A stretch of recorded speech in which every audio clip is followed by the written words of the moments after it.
باب کیف التکشف عند الحاجہ، آداب استنجا وہ بیان ہو رہے تھے۔ نواقض وضو جو چیزیں ہیں ما خرج من السبیلین، ان کا ذکر اور اس سے متعلقہ جو آداب ہیں، آج اس میں سے ایک پانچواں ادب ہے تکشف عند الحاجہ، کہ قضاء حاجت کے وقت اپنا ستر کس وقت کھولنا چاہیے۔ چونکہ کشف ستر جو ہے یہ ضرورتاً ہے اور الضرورت تقدر بقدرہا ہے، اس لحاظ سے جب زمین کے قریب پہنچ جائے بندہ تو اس وقت اپنا تہمت جو ہے وہ ہٹائے اپنے جسم سے۔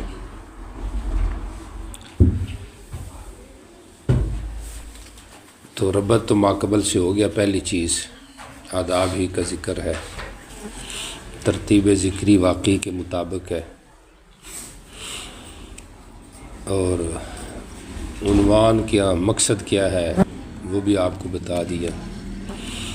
اس بات ترجمہ بالمعنی ہے، کیونکہ آگے حدیث میں لا یرفع ثوبہ حتی یدنو من الارض، زمین کے قریب جا کر آپ اپنا ستر ہٹاتے۔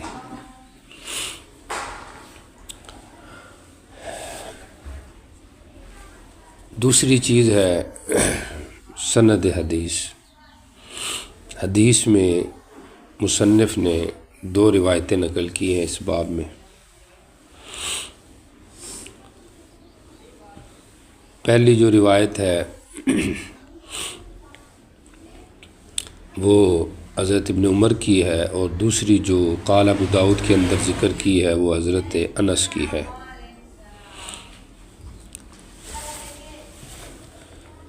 اور مصنف نے پہلی جو روایت ہے اس کو صحیح اور دوسری جو روایت ہے اس کو ضعیف قرار دیا۔ قال ابو داؤد، دوسری دیکھیں قال ابو داؤد کو بھی سمجھیں۔ عبدالسلام بن حرب نے جب اس کو نقل کیا اعمش سے تو انہوں نے یہ روایت انس ابن مالک کی قرار دی بجائے ابن عمر کے، وہ ضعیف، اور مصنف کہتے ہیں کہ یہ جو روایت ہے یہ ضعیف ہے، یہ حدیث جو ہے یہ کیا ہے، ضعیف ہے۔ خیال رکھیں یہ ہوا ضمیر کا جو مرجع ہے یہ حدیث کی طرف لوٹ رہا ہے یا سند کی طرف لوٹ رہا ہے، یہ سند یہ ضعیف ہے، یہ نہیں کہ یہ راوی پیچھے کوئی ضعیف ہے عبدالسلام یا اعمش۔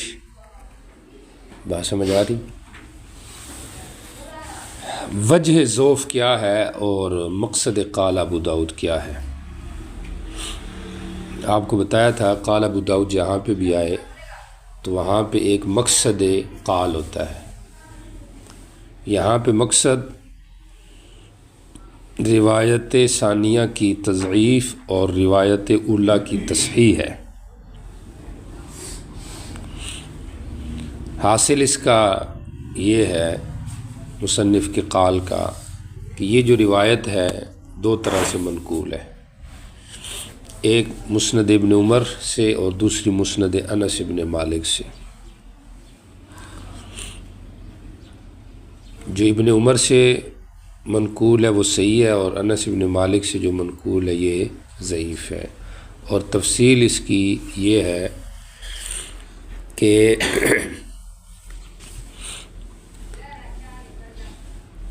اعمش اور حضرت ابن عمر، اعمش کے جو استاذ ہے وہ ایک رجل ہے، سمجھ آ رہی؟ اعمش کا استاذ صحابی نہیں ہے بلکہ تابعی ہے، اعمش کے جو استاذ ہے وہ تابعی ہے۔ تو وجہ ضعف دو چیزیں ہیں، ایک وجہ ضعف یہ ہے کہ ایک راوی گرا ہوا ہے، اعمش کا جو استاذ ہے تابعی وہ گرا ہوا ہے، اس دوسری جو روایت ہے مسند انس والی۔ اور دوسری وجہ ضعف یہ ہے کہ یہ روایت ابن عمر کی ہے، یہ روایت حضرت انس کی نہیں ہے۔ بھی انس کی کیوں نہیں ہے؟ اس کی وجہ یہ ہے کہ اعمش کا سماع تو حضرت انس سے ہے ہی نہیں، اعمش کا سماع بھی حضرت انس سے نہیں، اور نمبر دوم اعمش اور انس کے درمیان ایک تابعی کا واسطہ بھی موجود ہے۔ تو ان دو وجہوں سے یہ جو دوسری روایت ہے یہ کیا ہے؟ ضعیف۔ اعمش کا سماع انس سے کیوں نہیں ہے؟ اس کی وجہ یہ ہے کہ حضرت انس کی وفات 92 یا 93 ہجری کی ہے، سمجھ آ رہی؟ اور اعمش جو ہے یہ طبقہ خامسہ میں سے ہے، اور ان کی جو وفات ہے 172 یا 73 ہجری کی ہے، یہ طبقہ خامسہ میں سے ہے، سمجھ آ رہی؟ تو اس لحاظ سے سماع نہیں ہے۔ جمہور کی رائے ہے، ایک شاذ روایت ہے، قول ہے جس کے اندر یہ ہے کہ نہیں ان کا سماع ہے، لیکن بہرحال جمہور کی یہ رائے ہے کہ ان کا آپس میں سماع نہیں، انقطاع ہے۔ اب یہ جو اب سوال ہے کہ بھئی ان رجل عن ابن عمر، روایت تو پہلی بھی ضعیف ہے، رجل مجہول ہے نا، مجہول راوی کی روایت ضعیف ہوتی ہے، تو مصنف نے اس کو ضعیف کیوں نہیں قرار دیا؟ تو جواب اس کا یہ ہے کہ اس کی جہالت مصنف کے ہاں معلوم تھی، لیکن چونکہ اس نے سنا ایسے تھا استاد سے، اس لیے اس نے نقل ایسے کر دی ہے۔ اس لیے ابن حجر وغیرہ نے بھی اس کی تعیین کی ہے کہ اس رجل سے مراد قاسم ابن محمد ہے، قاسم ابن محمد ہے، تو راوی لفظاً مجہول ہے، جہالت جو ہے نا وہ ظاہری ہے، باطنی اس کے اندر جہالت نہیں ہے، بات سمجھ آ رہی؟ تو لہٰذا یہ روایت معتبر ہے۔ ابن قیم رحمہ اللہ نے رجل سے مراد غیاث ابن ابراہیم کو لیا ہے، لیکن محدثین نے اس کو رد کر دیا ہے، کیونکہ غیاث جو ہے یہ احد الکذابین ہے، سمجھ آ رہی؟ لہٰذا وہ مراد نہیں ہے، اس سے مراد قاسم ابن محمد ہی ہے۔ ہوگی والی بات؟ قال ابو داؤد آگے ذہن میں، حدیث امتحان میں تو ایسے ہی آئے گا، اس کی وضاحت کرے، ہوا ضمیر کا مصداق بیان کریں، تفصیل کریں، میں نے آپ کو سارا بتا دیا ہے، دوبارہ دہرا دیتا ہوں۔ جس حدیث کو مصنف نے ضعیف قرار دیا اس کی دو وجہ ہیں، ایک یہ کہ اعمش کا استاذ گرا ہوا ہے اس میں، دوسرا یہ ہے کہ یہ مسند ابن عمر کی روایت ہے، انس کی نہیں، کیونکہ اعمش نے ملاقات ہی نہیں کی حضرت انس سے، سمجھ آ رہی؟ تو منقطع اور مرسل روایت ہے یہ سمجھیں، بلکہ مقطوع روایت ہے، اس لحاظ سے یہ روایت ضعیف ہے۔ اور پیچھے رہ گیا کہ جس کو مصنف نے صحیح کہا ہے پہلی جو روایت عن رجل، تو وہ بھی تو مجہور راوی کی روایت ہے، لہذا ضعیف ہے، تو کہتے ہیں نہیں، اس کی تعیین مصنف کے ہاں قاسم ابن محمد کے نام سے ہوگی، اور بعض روایتوں میں بھی ہے، ابن حجر وغیرہ نے یہی تعیین کی ہے، اس لحاظ سے وہ روایت صحیح۔ اچھا جی، اب آ جائیں متن الحدیث کی طرف۔ فقہ الحدیث اس کے اندر کوئی نہیں ہے، سمجھ آ رہی؟ متن حدیث ہی سمجھیں، یعنی اختلافی باس کوئی نہیں ہے۔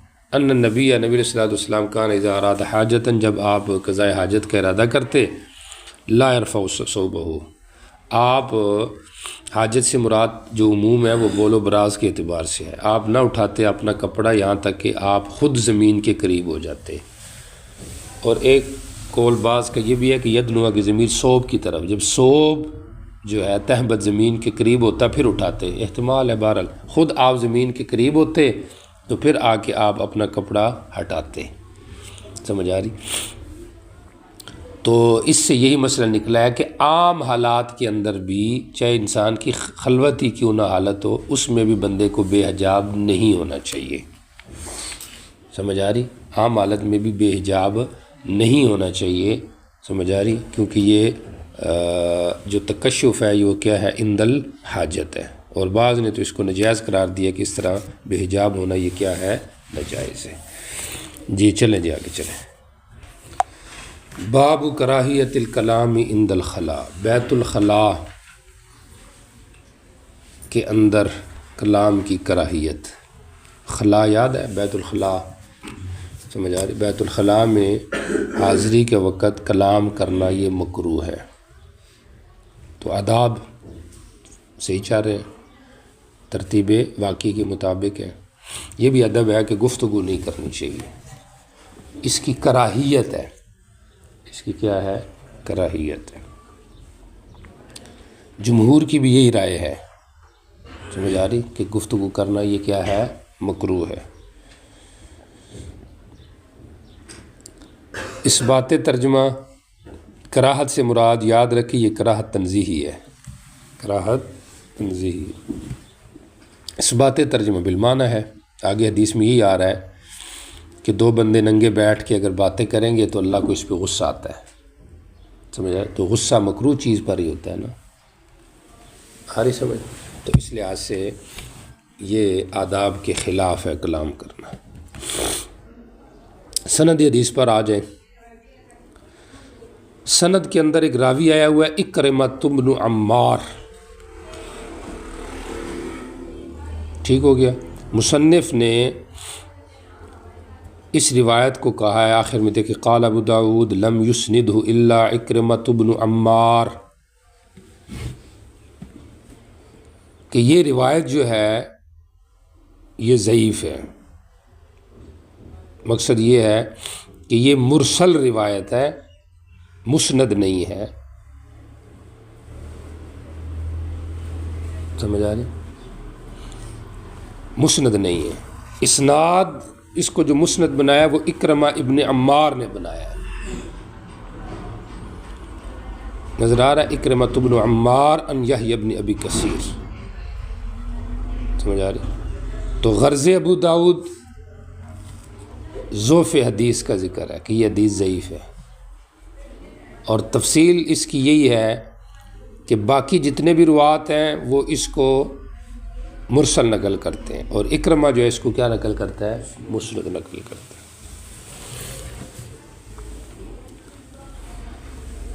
باقی محدثین نے امام ابو داود کی اس رائے سے موافقت نہیں کی ہے، سمجھ آ رہی؟ بلکہ انہوں نے کہا ہے کہ یہ روایت مسندن اور راویوں سے بھی منقول ہے، اور روایت سے بھی کیا ہے؟ منقول ہے۔ چنانچہ یحییٰ بن المتوکل، سمجھ آ رہی؟ یحییٰ بن المتوکل جو ہے اس نے اس حدیث کو کیا نقل کیا ہے؟ مسندن نقل کیا ہے، بلکہ یحییٰ ابن متوکل نہیں، اس حدیث کو ابان ابن یزید نے، کس نے؟ ابان ابن یزید نے، اور اسی طریقے سے اوزائی نے، یحییٰ کا لفظ غلط نکلا ہے وہ اگلے میں ہے، اوزائی نے،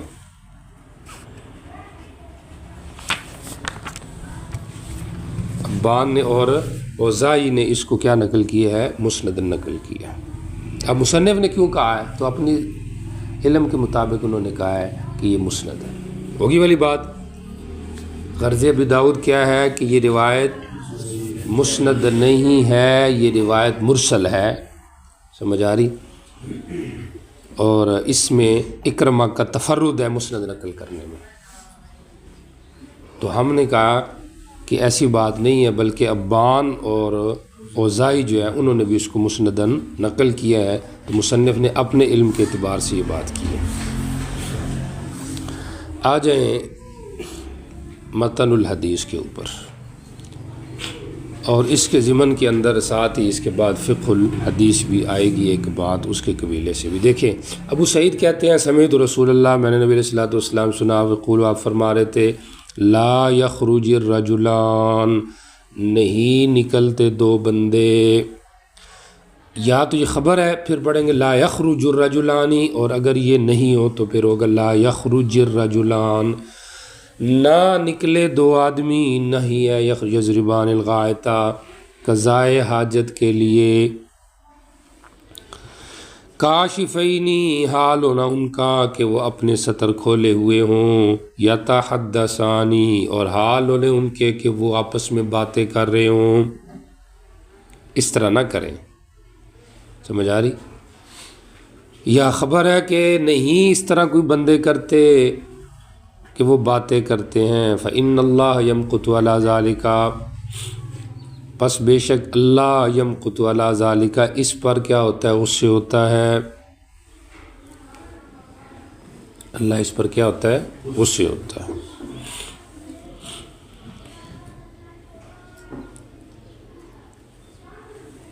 اچھا جی، بہرحال یہ بظاہر لگ جو ہے نا وہ خبر ہی رہا ہے، لا یخرج، نہیں نکلتے اس حال میں کہ وہ باتیں کرتے ہوں، سمجھ آ رہی؟ تو مقصد کیا ہے؟ وہ نہیں نکلتے اور پھر نہیں اس حال میں کہ وہ نہیں باتیں کرتے، تو اللہ ان پر کیا ہو جاتا ہے؟ ناراض ہو جاتا ہے۔ یہاں پہ عبارت میں تھوڑا سا حذف ہے، تب جا کے عبارت منطبق ہوگی۔ نہیں اگر اس کو بناتے ہیں لا یخرجی، تو پھر اس کی جو جواب میں جواب نہیں کے اندر جو ہے وہ تو وہ مجزوم اس میں وہ مجزوم ہوتا ہے، تو اس میں پھر نون کو گرنا چاہیے، یہاں کی تو نون موجود ہے، بات سمجھ آ رہی؟ یا پھر اس کو محذوف بنا لیں، سمجھ آ رہی؟ اچھا جی، لا یخرج رجلان، نہیں نکلتے دو بندے اس حال میں کہ وہ کیا کریں؟ نہیں نکلتے کہ پیشاب کے لیے، قضائے حاجت کے لیے، کاشفین عن عوراتہما، اس حال میں کہ وہ سطر کھولے ہوئے ہوں، اور باتیں نہیں کرتے۔ کشف عورت کے وقت وہ باتیں، جی اس حال میں کہ وہ باتیں کر رہے ہوں، تو اس حالت میں جو بندے نکلتے ہیں اور یہ کام کرتے رہے ہیں، تو فرمایا یہ بندے برا کام کرتے ہیں۔ کیوں؟ فإن اللہ عز وجل، کیونکہ اللہ تعالیٰ یمقت علی ذالک، اس پر ناراض ہوتے ہیں۔ کس پر ناراض ہوتے ہیں؟ اس پر، یعنی اس پر سے مراد اس تحدث پر، سمجھ آ رہی؟ تو تحدث پر، لیکن یہ جو ناراضگی ہے یہ کراہت تنزیہیہ کے اعتبار سے۔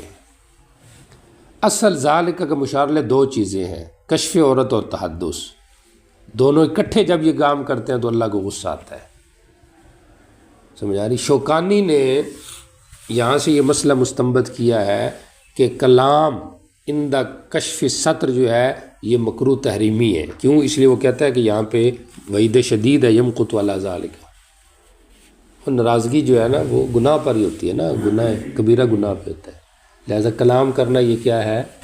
کبیرہ گناہ ہے۔ لیکن جمہور کی رائے یہ ہے کہ نہیں، کلام کرنا مکروہ تنزیہی ہے، صغیرہ گناہ ہے، کشف عورت کے وقت یہ کبیرہ گناہ، یہاں پر جو وہ کبیرہ بن گیا ہے تو بظاہر کبیرہ گناہ کے ساتھ وہ جڑا ہوا ہے۔ مقت کی علت صرف تحدث نہیں ہے، بلکہ تحدث ما کشف سطر، اور اصل چیز کشف سطر ہے، کیونکہ کشف سطر جو ہے یہ تو بغیر ضرورت کے بھی جائز نہیں ہے، ضرورت کے ساتھ بھی جائز نہیں ہے، بغیر ضرورت بالکل جائز نہیں ہے نا، کشف سطر ضرورتاً صرف جائز ہے۔ کشف سطر جو ہے یہ بلا ضرورت تو بالکل جائز نہیں ہے، اور ضرورت کے ساتھ جائز ہوتا ہے، ساری بات سمجھ، اور وہ بھی ضرورت شدیدہ، ضرورت شدیدہ کے وقت جائز ہوتا ہے، جبکہ کلام عند کشف سطر یہ مطلقاً حاجت کے وقت، چاہے ضرورت شدیدہ ہو یا غیر شدیدہ ہو، دونوں صورتوں میں یہ جائز ہوتا ہے، سمجھ آ رہی؟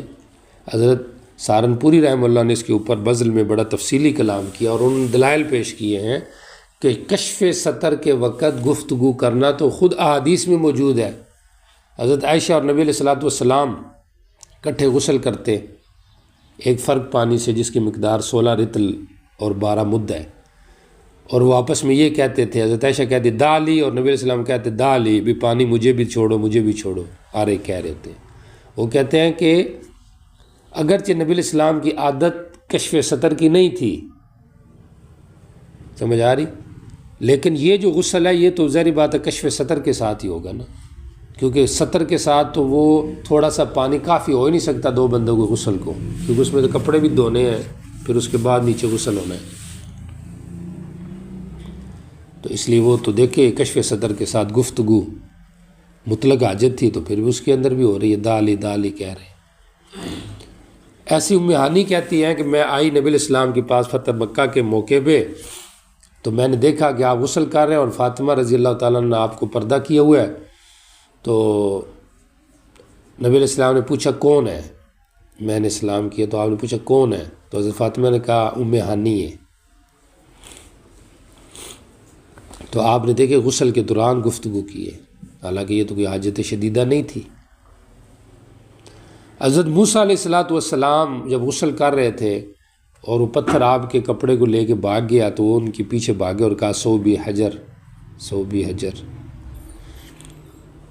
اگرچہ یہ شرائع من قبلنا کا واقعہ، لیکن اس کے اوپر نکیر تو نہیں ہے نا، تو موسیٰ علیہ السلام بھی گفتگو کر رہے ہیں کشف ستر کے موقع پہ۔ تو ان واقعات سے پتہ چلا کہ مطلقاً کلام کشف ستر کے موقع پہ، سمجھ آ رہی، یہ ممنوع نہیں ہے، سمجھ آ رہی، یہ کوئی گناہ نہیں ہے، ضرورتاً مطلق حاجت کے وقت یہ جائز ہو جاتا ہے، اگرچہ ایک مکروہ ہے لیکن گفتگو کرنا پھر بھی ہو سکتا ہے، سمجھ آ رہی، یہ کبیرہ گناہ نہیں ہے۔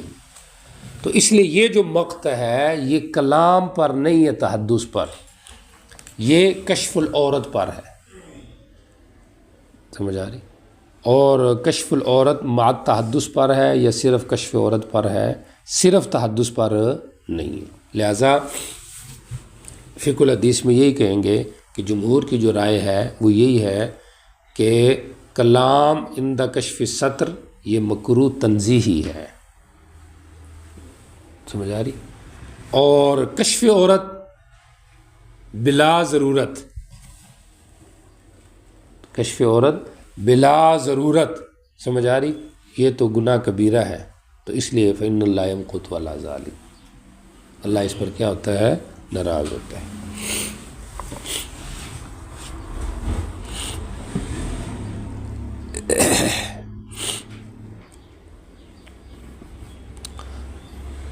اچھا جی، لا یخرج الرجلان، نہیں نکلتے دو بندے قضائے حاجت کے لیے، حال ہونے ان کے کہ وہ ستر کھولے ہوئے ہوں، سمجھ آ رہی، اور حال ہونے ان کے کہ وہ فہما یتحدثانی، کہ وہ دونوں باتیں بھی کر رہے ہوں، سمجھ آ رہی، تو وہ ایسے دو آدمی جو ہیں ان کو نہیں نکلنا چاہیے، نہ نکلیں دو آدمی، سمجھ آ رہی، نہیں بنا لے تب بھی ٹھیک ہے، دو آدمی نبی علیہ السلام کہہ رہے ہیں بھی دو بندے ایسے نہ نکلیں تب بھی ٹھیک ہے، سمجھ آ رہی، تو اس میں اگر اس کو نہیں بناتے ہیں تو پھر جواب نہیں یہاں پہ نہیں ہوگا۔ نبی علیہ السلام کہہ رہے ہیں بھی دو بندے نہ نکلیں، سمجھ آ رہی، کس حالت میں نہ نکلیں، اس ان اوصاف کے ساتھ دو بندے اپنے گھر سے باہر نہ نکلیں، کیوں نہ نکلیں، اس لیے کہ ان کا یہ نکلا اللہ کے غصے کا ذریعہ ہے، تو نہیں بنا لو تب بھی ٹھیک ہے، لیکن یہاں پہ آگے جواب نہیں ہوگا، سمجھ آ رہی، اور اگر خبر بناتے ہوں تو تب بھی ٹھیک ہے، سمجھ آ رہی، لیکن یہ خبر جو ہوتی ہے یہ اوقد ہوتا ہے نہیں سے، نبی علیہ السلام خبر دے رہے، یعنی آپ نے شریعت نے گویا کہ منع کیا اور دو بندے رک گئے، تو نبی علیہ السلام کہہ رہے بھی دو بندے ایسے نہ نکلیں، نہیں نکلتے ایسے دو بندے، سمجھ آ رہی، فإن اللہ، پس بے شک اللہ تعالیٰ اس کے اوپر کیا ہوتا ہے، نہ عدم خروج کی وجہ یہ ہے کہ اللہ کو اس پر کیا آتا ہے، غصہ آتا ہے، وجہ کہ باقی اسی سے علماء نے اور مسئلہ بھی اخذ کیا ہے کہ کلام جیسے عند الخلاء یہ مکروہ ہے، ایسے ہی اور بھی کتنی ایسی جگہ ہیں جہاں پہ کلام کرنا مکروہ ہے. سمجھ آ رہی؟ در مختار، رد المختار وغیرہ میں اس کی وضاحت موجود ہے. سمجھ آ رہی؟ جیسے کہ مثلاً ایک آدمی قرآن پڑھ رہا ہے، سمجھ آ رہی، اور ایسے ہی ایک آدمی جو ہے وہ مطالعے میں مصروف ہے، سمجھ آ رہی. تو یہ ساری چیزیں اس کے اوپر ہے. بلکہ یہ تو کلام کے اوپر بات آ گئی. کلام سلام کے ساتھ قریب قریب ہی ہے تو اس کا ذکر یہ آگے آ رہا ہے. سلام کرنا، کلام بعد سلام کہ بہت ساری ایسی جگہیں جہاں پر سلام کرنا یہ کیا ہو جائے گا؟ مکروہ ہو جائے گا، جس کا ذکر یہ ابھی ادھر آ رہا ہے. جی چلیں جی. باب فی الرجل یرد السلام و یبول. یہ یرد السلام بھی ہے اور ایک نسخے میں حمزہ کے ساتھ بھی ہے. سمجھ آ رہی؟ تو یہ ایک طرز ہوتی ہے عنوان کے قائم کرنے کی. کبھی خبر کے ساتھ قائم کر دیا جاتا ہے، کبھی استفہام کے ساتھ کر دیا جاتا ہے. سمجھ آ رہی؟ تو یہ طرز ہوتی ہے. بعض اوقات اس تبدیلی عنوان میں کوئی نقطہ بھی ہوتا ہے اور بعض اوقات ویسے ہی تشویق کے لیے ہوتا ہے. باب فی الرجل، دوران پیشاب سلام کا جواب دینا. سمجھ آ رہی؟ تو آداب میں سے یہ ہے کہ سلام کا جواب نہیں دینا چاہیے، کیونکہ سلام اللہ کا نام ہے اور بیت الخلاء میں اللہ کا ذکر کرنا ذکر ہی ہو جائے گا نا، سلام کا نام لینا. تو یہ آداب کے خلاف ہے، اس لیے اس طرح درست نہیں ہے، یہ جائز نہیں ہے. تو ماقبل سے ربط بھی ہو گیا کہ آداب ہی کا ذکر ہے کہ دوران پیشاب سلام کا جواب نہیں دینا چاہیے. اس بات ترجمہ دیکھیں، پہلی روایت میں بھی ہے فلم یرد علیہ، آپ نے اس بندے کے سلام کا جواب نہیں دیا.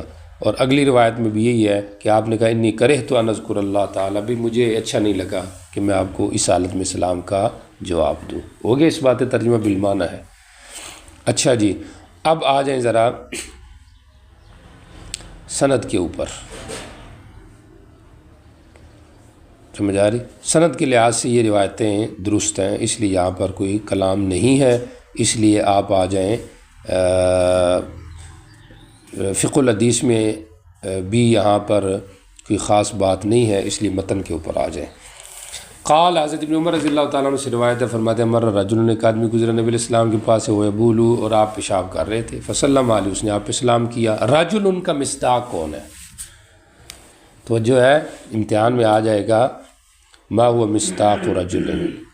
تو یہ جو رجل ہے اس سے مراد مہاجر ابن قنفذ، جیسے اگلی روایت میں آ رہا ہے، نظر آ رہا ہے، مہاجر ابن قنفذ انہ اتی النبی صلی اللہ علیہ وسلم. یا اس رجل کا مصداق ابو الجہیم. سمجھ آ رہی؟ ان کا ذکر آگے آ رہا ہے، یہ روایت آ رہی ہے کس میں؟ ابواب التیمم میں.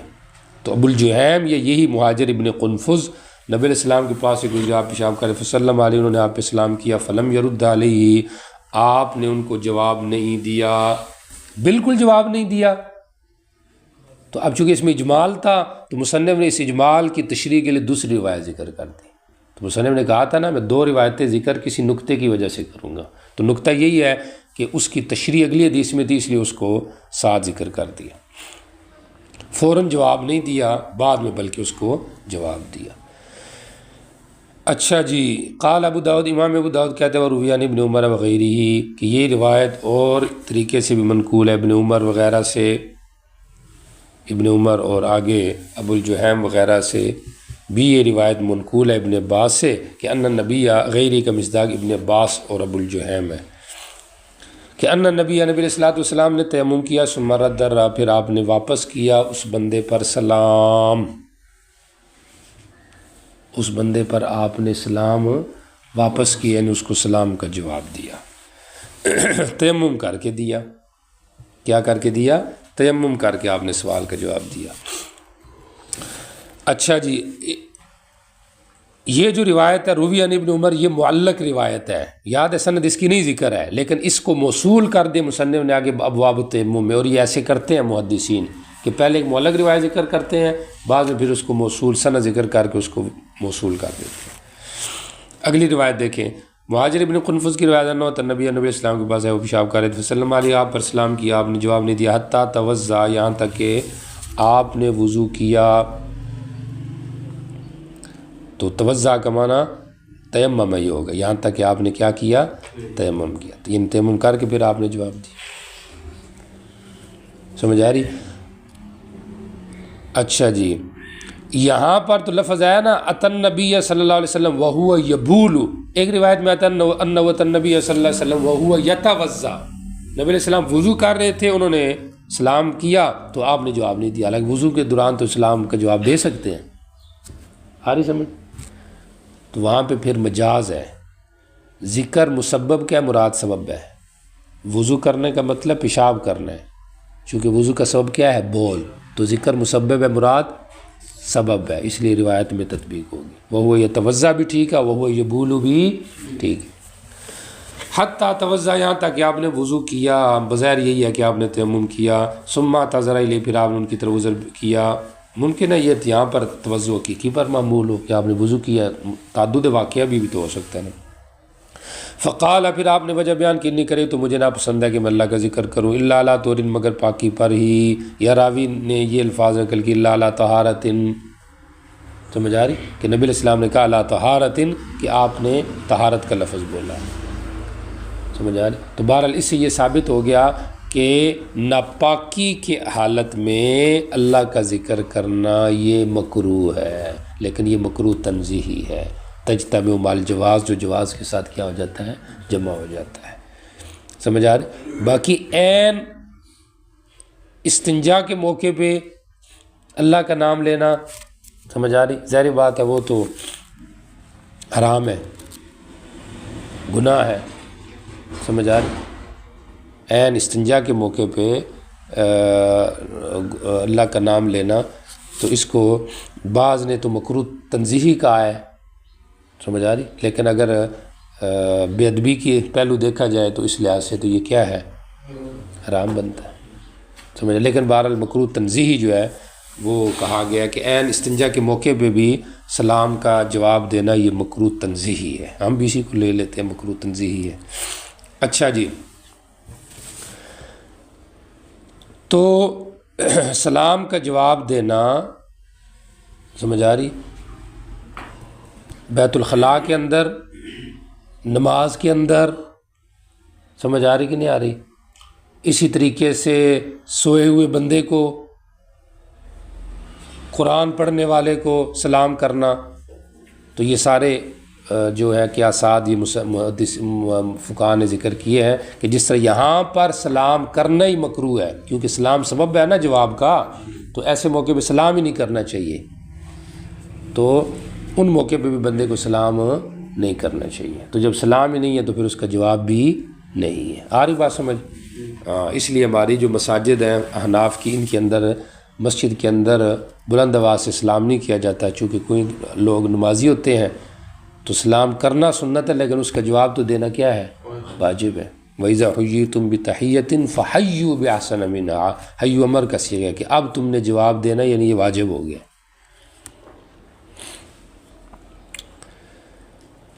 اس سے ایک فقہاء نے مسئلہ مستنبط کیا ہے، سمجھ آ رہی، کہ کلو عبادت فائتۃ لا الی خلف یجوز لہ التیمم مع قدرت الماء، ہر ایسی عبادت جس کا نائب کوئی نہ ہو، پانی کے ہوتے ہوئے بھی اس کے لیے تیمم جائز ہے. سمجھ آ رہی؟ جیسے یہاں پر دیکھیں، ظاہر بات ہے مدینے کی واقعہ ہے، تو مدینے میں پانی تو تھا لیکن آپ نے تیمم کر لیا، سمجھ آ رہی. تو یہ احناف کے یہاں یہ ہے، اور جمہور کے یہاں تیمم اس صورت میں جائز نہیں ہے، کیونکہ وہ کہتے ہیں پانی پہ قدرت ہے، فوت ہوتی ہے تو ہوتی رہے، مسئلہ نا تیمم والی کوئی بات نہیں. آ رہی بات سمجھ؟ اچھا جی، یہ ٹھیک ہو گیا. تو یہ ایک فقہ الحدیث کے حوالے سے بات تھی، وہ آپ کو بتا دی ہے. جی چلے آگے چلے. جی یہ ضمنی باب ہے جی، اس کا آداب سے تعلق نہیں ہے. فرعی اور ضمنی باب مصنف ذکر کرتے ہیں ما قبل سے متعلقہ باس سے کوئی چیز فائدے کے لیے رہ گئی ہو تو اس کو پھر اس باب میں ذکر کرتے ہیں۔ تو یہاں پہ پیچھے ایک شبہ تھا، اس شبہ کا جواب دے رہے ہیں۔ شبہ یہ ہے کہ بھی یہ ادھر آیا کہ انی کرہت ان اذکر اللہ تعالیٰ، آپ کہہ رہے ہیں کہ میں بغیر وضو کے ذکر نہیں کرتا ہوں، سمجھ آ رہی؟ حالانکہ ادھر حضرت عائشہ رضی اللہ تعالیٰ عنہ کہہ رہی ہے کہ آپ دائم ذکر تھے، ہر وقت اللہ کا ذکر کرتے تھے، سمجھ آ رہی؟ تو اس لیے یہ کہ کیا درست ہے انی کرہت ان اذکر اللہ۔ تو مصنف نے دو متعارض احادیث کو درمیان تطبیق دینے کے لیے یہ عنوان یہاں پہ قائم کیا۔ تطبیق کیا ہے کہ دائم ذکر قلباً تھے، سمجھ آ رہی، اور لساناً جو ہے وہ آپ وضو میں ذکر کرتے تھے، بغیر وضو کے نہیں کرتے تھے۔ بات سمجھ آ گئی؟ اچھا، دوسرا جواب یہ ہے کہ اذکار کی دو قسمیں، ایک اذکار مطلقہ عن الوقت اور ایک مقیدہ بالوقت ہے۔ جو مقیدہ بالوقت ہے، جو مقیدہ بالوقت ہے، سمجھ آ رہی، مقیدہ بالوقت جو ہیں ان کے لیے وضو ضروری نہیں، اور جو مطلقہ عن الوقت ہے اس کے لیے وضو آپ کرتے تھے۔ اب سلام کا جواب یہ مطلق عن الوقت ہے، ایسے ہی ہے نا؟ آ رہی بات سمجھ؟ اور جو بیت الخلاء سے نکلنے کی دعا بھی تو آپ پڑھتے تھے نا، حدیث میں آتا ہے الحمدللہ جی آفانی پڑھتے تھے غفرانک کا، وہ بھی تو ایک ذکر ہے۔ تو اب یہ تو نہیں کہ بیت الخلاء سے وضو کر کے نکلتے تھے، سمجھ آئے؟ تو وہ بھی تو ذکر تھا، لیکن چونکہ وہ مقیدہ بالوقت تھا تو اس لیے مقیدہ بالوقت میں تو وقت گیا تو ذکر گیا، اس لیے آپ وہ ناپاکی میں بھی کر لیتے تھے، اور جو مطلقہ عن الوقت ہے اس کے لیے آپ طہارت کرتے تھے۔ کتنے جواب ہو گیا؟ دو۔ تیسرا جواب دیا حضرت سندھی رحمہ اللہ نے کہ علی کل احیانہ کی جو ہی ضمیر ہے یہ ذکر کی طرف لوٹ رہی ہے۔ آپ اللہ کو ذکر کے جو اوقات ہوتے تھے، اور ذکر کے اوقات عموماً آپ کے طہارت والے ہوتے تھے، غیر طہارت میں تو آپ ذکر ہی نہیں کرتے تھے، سمجھ آ رہی؟ تو اس لحاظ سے اس حدیث کا ماقبل کے دوسری حدیث کے ساتھ کوئی معارضہ نہیں ہے، کوئی معارضہ نہیں ہے۔ آ رہی بات سمجھ؟ یہ نہیں ہے کہ ادھر یہ ہے کہ میں جی پاکی میں کرتا اور ادھر یہ آ رہا ہے کہ آپ ہر وقت کرتے تھے، ادھر بھی جو آ رہا ہے اس میں بھی یہی ہے کہ آپ پاکی کے وقت میں ہی ذکر کرتے تھے، اس لیے کوئی تعارض نہیں ہے۔ کان رسول اللہ صلی اللہ علیہ وسلم یذکر اللہ عز وجل علی کل احیانہ، سمجھ آ رہی؟ تو ذکر جو ہے یہ بڑا ضروری ہے، کیونکہ ذکر جب بندہ نہیں کرتا تو شیطان انسان کے اوپر حملہ آور ہوتا ہے اور اس کو گمراہ کر دیتا ہے۔ آ رہی بات سمجھ؟ یہ کیڑا ذکر ہے جڑا آپ ہر ٹائم کون سے کرتے؟ قرآن ہی پڑھتے ہیں ہر ٹائم، سمجھ آ رہی؟ انا نحن نزلنا الذکر، ذکر سے مراد کیا ہے؟ قرآن ہے نا، لیکن نیرا قرآن نہیں ہے، ادھر تو قرآن ہے کیونکہ انا لہ لحافظون اس کے ساتھ لگ رہا ہے، لیکن جو ذکر ہے باقی الحمدللہ سبحان اللہ یہ بھی ذکر ہے، اس کا بھی انکار نہیں کرنا چاہیے، سمجھ آ رہی؟ نبی علیہ السلام ہر وقت تو قرآن نہیں پڑھتے تھے نا، آپ باقی اذکار بھی کرتے تھے، تو باقی اذکار بھی کرنے چاہیے۔ باقی آپ کی مرضی، آپ آنکھیں بند کر کے کرو کوئی مسئلہ نہیں، آپ آنکھیں کھول کے کرو، آپ لائٹ بند کر لو، اس میں کیا رجی، سمجھ آ رہی؟ لائٹ بند کر کے جمع ہو سکتا ہے، آ رہی کہ نہیں سمجھ آ رہی؟ باقی سارے کام ہو سکتے، نیند ہو سکتی ہے تو ذکر نہیں ہو سکتا لائٹ بند کر کے، سمجھ آ رہی؟ تو اس لیے اس میں بھی کوئی بات نہیں، آپ سر کے اوپر کوئی کپڑا لے لیں تب بھی ٹھیک ہے، نہ لے ٹھیک ہے، یہ تو آپ کی عادت ہے، آپ نے یکسوئی پیدا کرنی ہے، آپ جس طریقے سے یکسوئی پیدا کر لیں۔ جی چلے جی آگے چلیں۔ باب القاسم يكون به ذكر الله تعالى يدخل به الخلاء جی وفي قال حدثنا نصر بن اچھا جی، آداب استنجا چل رہے ہیں، ربط بتا رہا ہوں۔ آداب استنجا میں سے یہ ہے کہ جب بندہ بیت الخلاء میں جائے، انگوٹھی کوئی پہنی ہے، کوئی اور ورق کاغذ ہے جو اس کے ہاتھ میں ہے، اس کے گلے میں ہے، حتیٰ کہ اس کی جیب میں کیوں نہ ہو، تو اس کو بھی بہتر ہے کہ باہر اتار دے، اگرچہ چھپ جانے کی صورت میں اس کا وہ حکم نہیں ہے، لے کے جانا جائز ہے، لیکن پھر بھی مکروہ تنزیہی ہے۔ کوئی تعویذ لٹکایا ہے، کوئی جیب میں کوئی ایسا کاغذ ہے، بہتر ہے وہ بھی باہر نکال دے، سمجھ آ رہی؟ یہ آداب میں سے ہے۔ خاتم انگوٹھی ہے مثال کے طور پہ جس میں اللہ کا ذکر ہے، ایود خالو، کیا اس میں خلا میں بندہ جا سکتا ہے؟ تو آگے آ گیا کہ بندے کو نہیں جانا چاہیے، نبی علیہ السلام کی عادت تھی آپ باہر اتار دیتے پھر آپ جایا کرتے تھے۔ یہ جو انگوٹھی تھی یہ آپ نے بنوائی تھی، اور وہ بھی ضرورت کی وجہ سے۔ ضرورت یہ تھی کہ آپ کو بتایا گیا کہ جی خط قبول ہوتا ہے مہر کے ساتھ، تو اس لیے آپ مہر بنوائیں، تو نبی علیہ السلام نے پھر مہر بنوا لی، سمجھ آ رہی، محمد رسول اللہ، سمجھ آ رہی، نیچے سے شروع تھا محمد رسول اللہ، تو پھر وہ آپ لگایا کرتے تھے۔ اس کی تفصیل آگے آئے گی کتاب الخاتم کے اندر۔ پہلے آپ نے سونے کی انگوٹھی بنوائی، صحابہ نے بنوا لی، پھر آپ نے وہ پھینک دی۔ چاندی کی پھر آپ نے بنوائی، صحابہ نے بھی بنوا لی، پھر وہ آپ کے پاس رہی، حضرت ابوبکر کے پاس رہی، پھر حضرت عمر کے، حضرت عثمان کے پاس تھی۔ وہ بیر عریس جو قباء کے قریب ایک کنواں تھا، آج کل اس کا نام وہ ابھی نشان نہیں ہے، وہاں پہ وہ تھے، تو اتفاق سے وہ اندر گر گئی، بڑی تلاش کروائی لیکن نہیں ملی، تو کہتے اس کے بعد سے پھر فتنے شروع ہو گئے، سمجھ آ رہی۔ تبرکات میں سے بھی کچھ چیزیں ہوتی ہیں، تو شاید وہ اس قبیلے سے ہوگی، تو یہ چیز ہو گئی کہ وہ آپ نے پھر گرا دی۔ زہری کی یہاں پہ روایت آ رہی ہے، آپ کو توجہ ہے، یہ زہری عن انس کی روایت ہے۔ کتاب الخاتم مجھے دے دے ذرا، جلد دوم کے اندر ہے، کس کے پاس ہے نکال کر دے دے، ایک آدمی دے دے، باقی دیکھیں، باقی چیز چھوڑ دیں، ایک آدمی مجھے دے دے۔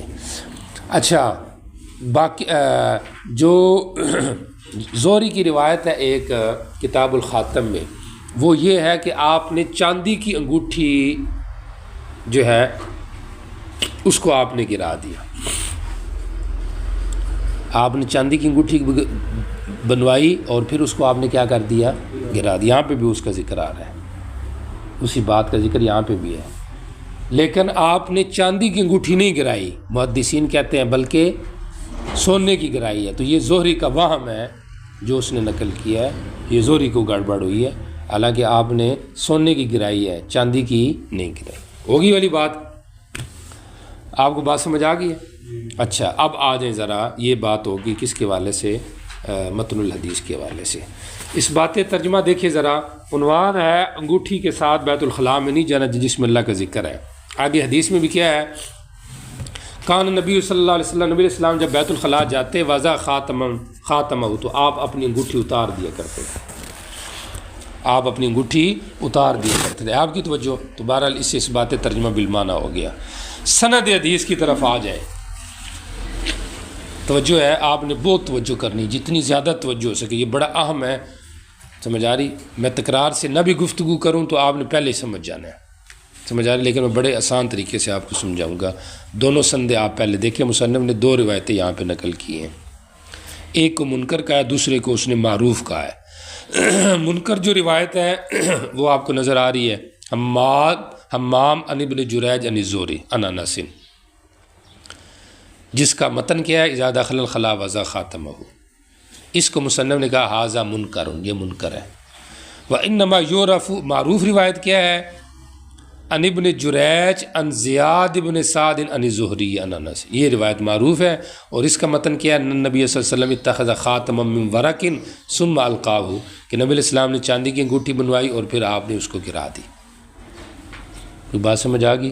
مصنف کہتا ہے وہم لگے حمام کو، اور اس کو نقل بھی صرف حمام نہیں کیا ہے، توجہ کرے، غرض قال ابو داؤد، سمجھ آ رہی، حمام کی جو روایت ہے اس کو ضعیف اور منکر بتانا ہے، یہ غرض ابو داؤد ہے، سمجھ آ رہی۔ اس غرض کا حاصل اور تفصیل کیا ہے وہ بھی سنیں،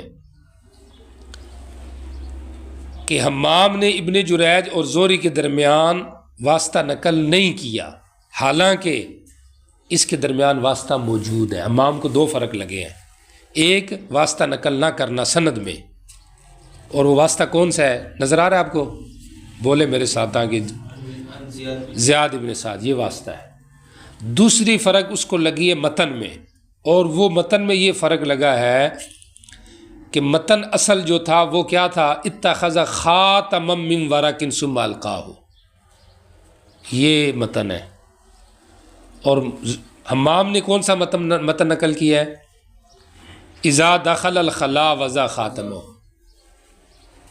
توجہ ہے، اصل متن کیا تھا، چاندی کی انگوٹھی آپ نے گرا دی، اصل متن یہ تھا، اور حمام نے کون سا نقل کیا کہ جب آپ بیت الخلاء جاتے تو انگوٹھی اتار کے جاتے، تو سند کے لحاظ سے بھی حمام کو وہم لگا ہے، متن کے لحاظ سے بھی حمام کو وہم لگا ہے. بات سمجھ آ رہی؟ اس لحاظ سے حمام کی حدیث منکر ہے،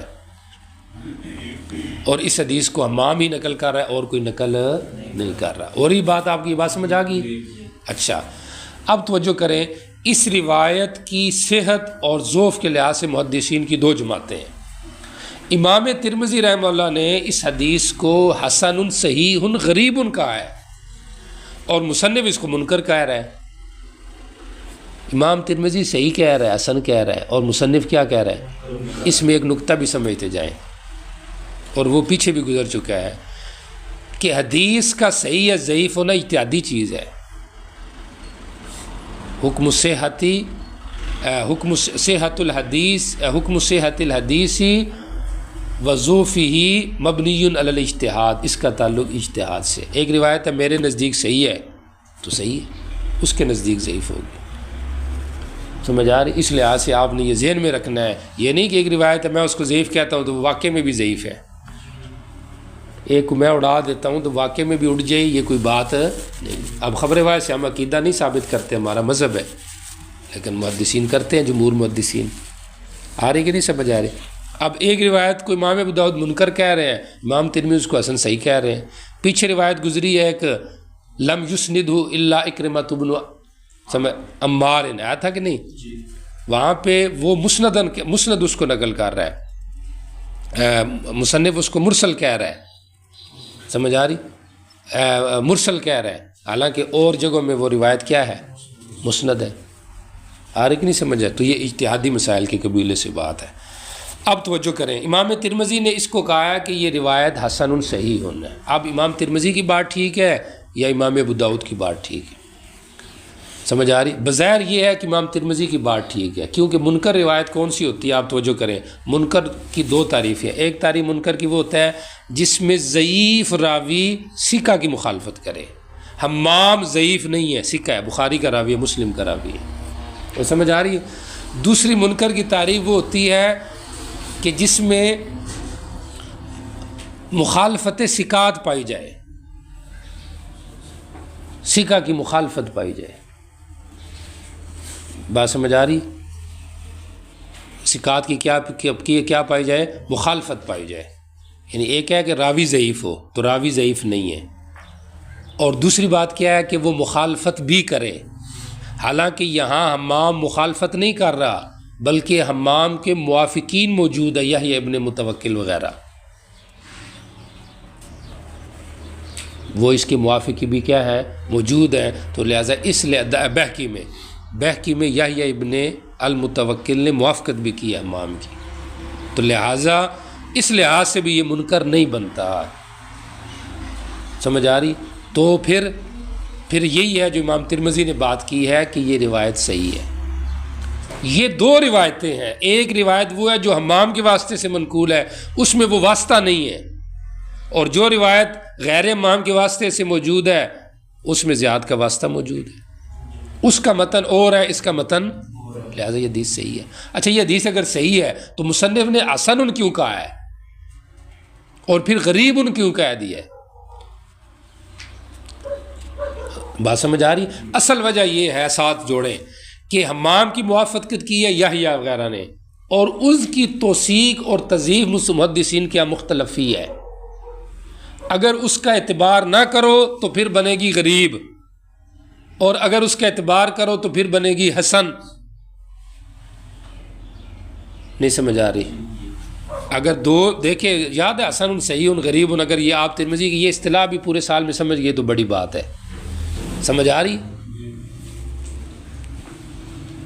اگر یہ بھی آپ سمجھ گئے تو بڑی بات ہے. صحیح ہے فی نفسی، سمجھ آ رہی؟ مطابق کو دیکھیں، سمجھ آ رہی؟ تو اس لحاظ سے پھر اس کا اعتبار کریں تو حسن ہے، نہ کریں تو غریب ہے. اس لیے حسن صحیح غریب سب ٹھیک ہے. کوئی بات سمجھ آ گئی؟ اب اشکال رہ گیا، بات ہوگی امام ترمذی والی صحیح. اب بھی مصنف نے کیوں کہا والوہم فیہ من حمام ولم یروی الا حمام؟ اس کی ایک توجیہ کی ہے حضرت گنگوہی رحمہ اللہ نے. وہ کہتے ہیں کہ اصل میں حمام نے یہ کیا کہ زہری کی جو روایت تھی نا، وہ چاندی والی انگوٹھی آپ نے گرا دیا ہے، توجہ، اصل تو یہ روایت ہے نا، چاندی والی انگوٹھی آپ نے گرا دی، یہ روایت تو مانن ٹھیک نہیں ہے نا، کیونکہ آپ نے سونے والی گرائی ہے، چاندی والی۔ تو حمام نے یہ کیا کہ اس روایت کو اپنے معنی میں بتانے کے لیے، یعنی اس کی تطبیق یا توجیہ کرنے کے لیے اس نے اس کا معنی بیان کیا ہے، اس نے اس حدیث کا معنی بیان کیا ہے کہ اس حدیث کا مطلب گرانا نہیں، بیت الخلاء میں جاتے ہوئے اتارنا ہے۔ آ رہی بات سمجھ؟ تو اس نے اس کا یہ معنی بتایا واضح، تو اس لیے بظاہر یہ لگ رہا ہے کہ اس نے متن بدل دیا، حالانکہ اس نے متن بدلا نہیں، بلکہ اس متن کو اس نے اپنے لفظوں میں بیان کیا کہ اس کا مطلب یہ ہے۔ بات سمجھ آ رہی کہ نہیں آ رہی؟ اچھا، ایک تو یہ بات ہوگی۔ دوسرا اس کا یہ بھی جواب دیا گیا ہے مصنف کے، اب اعتراض تو مصنف پر ہے، سمجھ آ رہی؟ دوسرا اس کا یہ بھی جواب دیا ہے صاحب در منضود نے، مولانا عقیل رحمہ اللہ نے، کہ اصل میں منکر کی ایک تیسری تعریف بھی ہے، اور وہ کیا ہے؟ تفرد راوی، ما تفرد فیہ الراوی، اس کو کہتے ہیں منکر۔ یہ متقدمین کیا منکر کی یہ تعریف ہے۔ تو چونکہ حمام اس میں متفرد ہے، اس لحاظ سے یہ حدیث منکر ہے، نہ یہ کہ حمام ضعیف ہے، نہ یہ کہ اس نے مخالفت ثقات کی ہے۔ کوئی بات سمجھ آ رہی؟ آ رہی کہ نہیں سمجھ آ رہی؟ اچھا، بظاہر یہی بات مناسب لگتی ہے کہ یہاں پہ منکر کا لغوی معنی یا متقدمین کی اصطلاح والا معنی مراد ہو، یہاں پہ اصطلاحی منکر کی تعریف جو ہم پڑھتے ہیں وہ یہاں پر مراد نہیں ہے۔ بات سمجھ آ رہی کہ نہیں آ رہی؟ لیکن اگر اس کا تعارض منکر کا یورف سے کیا جائے تو بھئی یہ منکر ہے، توجہ کرو، یہ منکر ہے تو وہ معروف ہے، تو اس سے تو منکر کی اصطلاحی منکر مراد لیا جا رہا ہے۔ سمجھ آ رہی کہ نہیں آ رہی؟ تو پھر ہم یہ کہیں گے، توجہ کریں، کہ یورب معنی یشتار کیا ہے، یہاں پہ اصطلاحی معروف مراد نہیں ہے۔ مصنف یہ کہنا چاہتے ہیں کہ اس میں حمام متفرد ہے، باقی عام جو مشہور جو روایت ہے نا زہری کی، سمجھ آ رہی کہ نہیں آ رہی، وہ یہ ہے جو اگلی ہے۔ آ رہی بات سمجھ؟ اب مصنف سے کچھ نہ کچھ اشکال کیا ہو جائے گا، ہٹ جائے گا۔ آ رہی بات سمجھ؟ اب ایک بات پیچھے رہ گئی کہ جو متن ہے چاندی کی انگوٹھی والا کہ آپ نے اس کو گرا دیا، تو اس سے تو یہ پتہ چلا ہے مصنف کی صنیع سے کہ وہ جو سند ہے وہ صحیح ہے اور یہ ضعیف ہے، حالانکہ وہ سند، وہ متن جو ہے وہ بھی محدثین کیا ٹھیک، وہ گل سمجھ آ رہی؟ بھی وہ روایت معروف کا معنی یہی لگ رہا ہے کہ مقبول ہے، حالانکہ وہ کدھر مقبول ہے، اس کو اوپر تو جرح ہے۔ گل سمجھ آ رہی؟ آ رہی بات سمجھ؟ تو اس کا جواب سمجھے کہ مصنف یہ نہیں کہنا چاہتے، اب پچھلی اس سب کو ہٹائیں پیچھے سے، سمجھ آ رہی؟ جو پیچھے پوچھ پڑا ہے آپ آگے دیکھیں، جو چیز ذہن میں آ رہی ہے ہمارے وہ یہ آ رہی ہے، مصنف کا مقصود یہ ہے کہ زہری کی جو اصل روایت ہے اگرچہ وہ بھی درست نہیں، تو جو ہے زہری کی جو اصل روایت ہے جس کے اندر چاندی کی انگوٹھی آپ کے گرانے کا، اگرچہ وہ بھی ٹھیک نہیں، سمجھ آ رہی، لیکن ہے تو وہ اس زہری سے معروف ہے نا روایت، جیسے کتاب الخاتم کے اندر آئے گا زہری کی جو روایت ہے۔ بات سمجھ آ رہی؟ تو زہری کی جو اصل روایت ہے جس کے اندر چاندی کی انگوٹھی گرانے کا ذکر تھا، اصل تو وہ روایت ہے، اگرچہ وہ روایت بھی مجروح ہے لیکن بہرحال ہے وہ روایت، تو حمام نے اس کے خلاف نقل کر دی ہے، اگرچہ اس کا معنی ٹھیک ہے لیکن وہ معروف نہیں ہے۔ اب حاصل کیا نکلا؟ زہری کی جو روایت معروف ہے، بات سمجھ آ رہی ہے؟ زہری کی جو روایت معروف ہے اس کے اندر چاندی کی انگوٹھی گرانے کا ذکر ہے، بات سمجھ آ رہی؟ اور جو روایت حمام نے نقل کی ہے وہ غیر معروف ہے، اگرچہ اس کا معنی ٹھیک ہے، تو جو معروف ہے اس کی متن ٹھیک نہیں، اور جو غیر معروف ہے اس کا متن ٹھیک ہے لیکن اس کی سند ٹھیک نہیں ہے۔ باقی یہ مقصد نہیں ہے کہ وہ معروف بمعنی مقبول کیا، یہ مراد نہیں ہے۔ اب یہ اشکال مصنف سے ہٹ جائے گا کہ مصنف زہری کی روایت جو معروف ہے اس کو لے رہے ہیں، حالانکہ وہ بھی تو مجروح روایت ہے، تو ہم نے کہا کہ اس کو لے نہیں رہے بلکہ بتا رہے ہیں کہ معروف یہ ہے، فی نفس اس کا کیا حکم ہے وہ مصنف نے یہاں پہ ذکر نہیں کیا ہے۔ تو قال ابو داؤد کا حاصل آپ کے سامنے آ گیا۔ قال ابو داؤد یہ حدیث منکر ہے، دو وجہ سے تھی، واسطہ زیاد کا، نمبر دوم کیا تھا؟ متن کی تبدیلی، سمجھ آ رہی؟ تو اس لحاظ سے راجے کس کے قول تھا؟ ہم نے کہا ترمذی وغیرہ کا، اس لیے انہوں نے حسن صحیح غریب ان کا ہے۔ اب رہ گیا اس قال مصنف پر کس نے منکر کیوں کہا؟ تو ہم نے کہا متقدمین کی اصطلاح ہے، لہٰذا گنگوئی رحمہ اللہ کی جو تعویل تھی کہ امام نے اس متن کے معنی کو بیان کیا ہے، سمجھ آ رہی؟ پھر یہ سوال جو تھا کہ بھئی اس نے تو مجروح متن کو معروف قرار دے دیا ہے، تو ہم نے کہا معروف بمانے مقبول نہیں ہے، یہ یشتہر کے ہے۔ اب امام ابو داؤد سے بھی اعتراض کیا ہو گیا، ہٹ گیا کہ انہوں نے کیسے معروف جو ایک روایت تھی غیر معروف اس کو انہوں نے مطلب معروف قرار دے دیا، غیر معروف مانے غیر مقبول کو مقبول قرار دے دیا، انہوں نے اس کو مقبول قرار نہیں دیا۔ اچھا جی، اب آ جائیں ترجمے کی طرف، تقریباً ہو گیا ترجمہ بیچ میں۔ انس رضی اللہ تعالیٰ عنہ کی روایت ہے، نبی اسلام اذا دخل الخلاء، جب بیت الخلاء جانے کا ارادہ کرتے، وضع خاتمہ، تو آپ اپنی انگوٹھی جو ہے وہ باہر اتار دیا کرتے تھے۔ اگلا جو متن ہے اس کا کیا ترجمہ؟ نبی اسلام نے ایک چاندی کی انگوٹھی بنوائی، پھر آپ نے اس کو گرا دیا۔ تو بہرحال یہ سونے کی انگوٹھی گرائی ہے، چاندی کی انگوٹھی